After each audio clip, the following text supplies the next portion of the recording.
Hi, this is Jerry with Celluma, and today we're going to cover how to properly assemble your Celluma power supply. These are the contents that you will have in your Celluma box.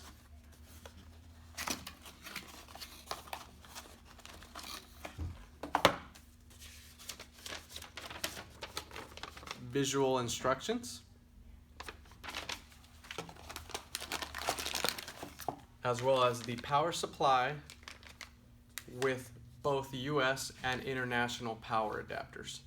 For our sake today, and in the example, we're going to be using the US power adapter.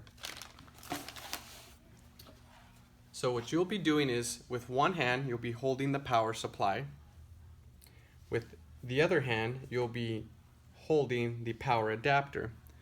What you're going to want to do is line up the end that has the two sides that are open directly over the openings of the power supply, and you would just drop it straight down and then push forward.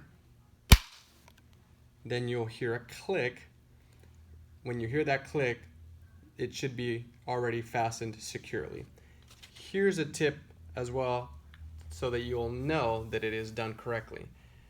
Upon looking at the power adapter on the power supply, you'll be able to see that it is seated and flush.